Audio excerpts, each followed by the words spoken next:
di 107.8 maupun di www.surakebenaran.com, dan sahabatku yang mendengarkan melalui live streaming dimanapun sahabat berada dari setiap kota, kabupaten, provinsi lainnya di seluruh Indonesia, bahkan yang ada di negara lainnya. Selamat bergabung bagi sahabat yang baru bergabung secara streaming bersama dengan kami di malam hari ini. Ya sahabatku, bersama dengan Pastor Simeon Sulistyo di malam ini kita berbicara tentang korban cinta. Dan pada sesi yang pertama sudah dibahas tadi, jangan sampai kita menjadi korban cinta. Ya sahabat yang diberkati oleh Tuhan. Dan ini kita akan masuk saja pada sesi yang kedua. Tapi Rio ingatkan sahabatku, bagi yang mau bertanya silakan di 08166545532 di malam hari ini. Kami menunggu atensi pertanyaan sahabat. Baik, silakan untuk sesi yang kedua Pastor, kami persilakan. Ya, saya sekarang mau bahas tentang penyebabnya. Kenapa orang bisa jadi korban cinta, gitu kan? Ada beberapa hal yang saya catat ini, kira-kira 1, 2, 3, 4. Ada 4 kira-kira ya, penyebab orang jadi korban cinta. Gitu. Yang pertama karena tidak tahu, ketidaktahuan bahwa saat ini ternyata dia sedang jadi korban cinta, begitu ya. Dia tidak ngerti bahwa harusnya bagaimana kalau mencinta dan dicintai itu bagaimana, begitu. Polos banget gitu. Nah ini saya kalau lihat anak muda yang masih polos banget tentang cinta ya kan, terus ketemu dengan orang yang jahat, akhirnya dia jadi korban cinta. Saya kasihan banget gitu kan, karena masih polos, dia jadi korban cinta gitu kan. Jadi dia nggak ngerti bahwa dia ini sedang jadi korban cinta ya. Dia ngikutin aja apa yang kata pacarnya gitu kan. Pacarnya posesif ya dia nurut saja gitu kan. Karena apa, dia nggak ngerti, dipikir oh begini ya kalau pacaran itu, oh begini ya kalau cinta itu harusnya begini gitu. Ini karena ketidaktahuan dia gitu. Maka dari itu saat ini kita perlu belajar gitu, terutama bagi para jomblo mati ya dan jombloan. Ini perlu belajar tentang ini ya. Maka kita saat ini temanya tentang cinta ini, supaya yang polos-polos ini tidak dimanfaatkan orang yang jahat sehingga jadi korban cinta tanpa diketahuinya. Begitu. Lalu yang kedua karena idealisme yang salah gitu. Ya, dia pikir wah kalau cinta kan harus semuanya dituruti. Kalau cinta kan kalau sudah sama dia ya sudah gitu kan. Nggak mau pindah ke lain hati. Artinya apapun yang terjadi ya harus sama dia gitu. Meskipun hubungan itu toksik lah, dia dikasari lah, melakukan segala hal yang tidak baik, dia tetap saja gitu loh. Ya, itu idealisme yang salah gitu kan. Ada yang berpikir oh kalau cinta, namanya cinta itu ya sudah tidak bisa ke lain hati apapun yang terjadi, ya itu salah gitu. Tapi kalau kita misalkan kita mencintai seseorang dan orang itu tidak menerima cinta kita, ya kita silakan move on gitu. Bukan berarti kita tuh nggak setia gitu, no. Itu irrealistis namanya gitu kan. Idealisme yang salah kan ada orang termasuk saya dulu ya, tapi untungnya belum pacaran, idealisme saya sudah terus berubah begitu. Ya karena belajar tentang cinta gitu kan. Jadi saya mengamati dulu gitu. Waktu dulu tuh saya ngamatin dulu orang-orang kalau pacaran piye dan yang benar itu bagaimana gitu. Saya sebelum melangkah itu saya belajar dulu gitu. Nah, ada juga idealisme yang salahnya tuh orang berpikir begini, pokoknya berpikir gini, cinta pertama nggak pernah mati, first love never dies. Sering denger itu enggak Rio? Sering. Nah inilah idealisme yang salah gitu. Maka dari itu orang yang meyakini bahwa first love never dies, maka berpikir pacar pertama atau cinta pertama itu selalu ada di hati. Apapun yang terjadi. Nah ini yang salah gitu.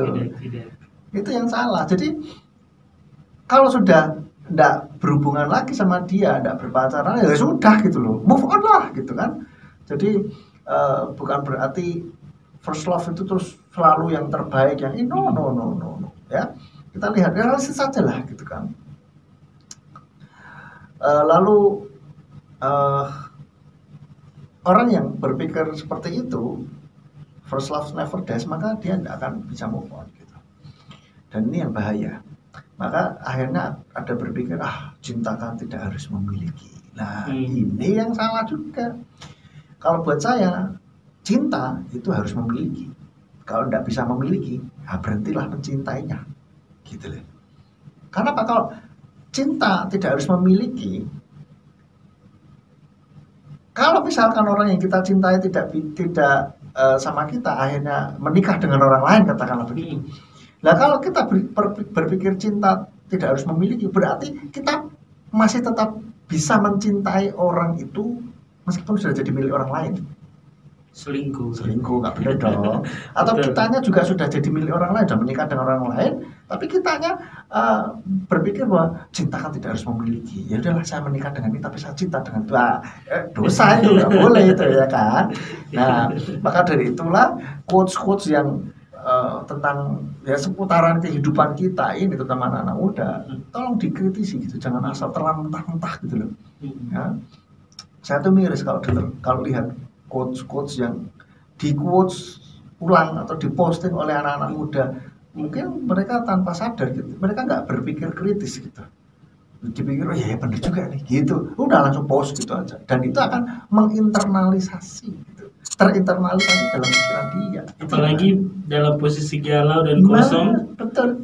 Langsung nempel. Iya, langsung nempel. Nah ini yang bahaya kan. Nah itu salah satunya karena idealisme yang salah gitu. Ada yang sudah putus tapi dia nggak mau move on karena berpikir kalau saya move on berarti saya tidak cinta, tidak setia. Salah itu. Nah kalau sudah putus ya sudahlah, move on lah. Itu realistis, itu yang benar begitu. Bukannya saya kan cinta, kalau saya pindah ke lain hati berarti saya nggak setia gitu. Salah. Itu bodoh namanya, mau apa? Ya, kalau sudah nggak bisa bersatu, ya sudahlah, move on lah, gitu loh. Ya, itu bukan berarti kalau sudah berpisah setia, itu bukan berarti apapun yang terjadi sama dia terus. Kita lihat dulu dong kasusnya. Kalau putus, ya sudah, move on lah, hilangkan perasaan itu kepadanya. Bukan berarti kita nggak setia, no. Kita realistis gitu. Maka punya idealisme boleh, tetapi juga kita harus mikir gitu loh. Jangan asal gitu. Kita cek juga dengan firman Tuhan, cocok tidak. Nah kalau kita tidak bisa move on, itu tidak cocok sama firman Tuhan gitu. Firman Tuhan katakan yang berlalu sesungguhnya yang baru sudah datang gitu, ya kan. Jadi yang berlalu adalah berlalu. Lalu selanjutnya, penyebab orang jadi korban cinta itu adalah karena haus kasih sayang. Di dalam rumah tidak mendapatkan kasih sayang dari orang tua, jadi pelarian, cari yang bisa mengasihi dia. Jadi dia cari itu yang bisa memberikan kasih sayang sama dia. Nah begitu sudah ada yang memberikan itu, jatuh cinta, akhirnya sudah seperti ikan yang kena pancing, sudah kemana pun ikut saja sudah. Ya ini bahaya ya. Jadi orang yang haus kasih sayang itu mudah jatuh cinta. Saya perhatikan kalau orang-orang yang ini, terutama yang wanita ya, kalau yang wanita ini figur ayahnya itu kurang, maka biasanya akan mudah jatuh cinta. Ini yang bahaya. Dia kalau jatuh cinta dengan orang yang baik, kalau jatuh cinta dengan orang yang salah, bahaya, bisa dimanfaatkan gitu, dan bisa dirusak. Nah kalau yang cowok bagaimana? Cowok sama aja gitu. Cowok kalau harus kasih sayang, akhirnya obral gitu. Ya udahlah, sama siapa saja lah gitu kan. Dan bisa mengemas cinta gitu. Itu korban cinta juga. Lalu selanjutnya, nah ini kalau ini saya bilang khususnya yang kaum wanita ya, jadi korban cinta karena apa penyebabnya? Karena dia sudah pernah dijamah oleh seseorang atau kekasihnya ini gitu. Dijamah dalam arti apa? Ya sudah dipegang-pegang, ya sudah kita vulgar saja, sudah berhubungan seks gitu. Itu biasanya susah move on biasanya ya. Saya pernah mendapati seseorang yang ya katanya, kenapa sih kamu kok nggak bisa move on, kayaknya kok ini kan sudah putusan ada beberapa waktu yang lalu, sudah beberapa tahun gitu bahkan. Ya nggak tahu, terus saya pernah dengar biasanya orang yang sudah pernah dijamah susah move on-nya. Lalu saya tembak begini, apa kamu sudah pernah dijamah sama cowok itu? Langsung nangis itu cewek. Wah, ini berarti ada benernya juga gitu kan. Jadi oleh karena itu mari terutama yang wanita dalam bercinta, mencintai maksudnya dicintai juga, itu ayo mikir juga gitu. Jangan asal kalau aku sudah cinta sama ini ya sudah cinta mati gitu. Hati-hati. Nah, makanya ketika pacaran itu juga, ini terutama yang wanita ya, yang cowok juga tidak menutup kemungkinan ini ya. Kalau pas pacaran tidak perlulah ngomong-ngomong gini, aku tidak bisa hidup tanpamu. Tidak usah lah, kamu lah aku nggak bisa hidup tanpamu, gitu-gitu itu tidak usah lah ya. Karena apa? Itu bisa ditangkap oleh pikiran bawah sadar kita gitu. Akhirnya kalau putus akhirnya ya wes tidak bisa hidup gitu. Artinya apa? Menderita terus, itu tidak benar.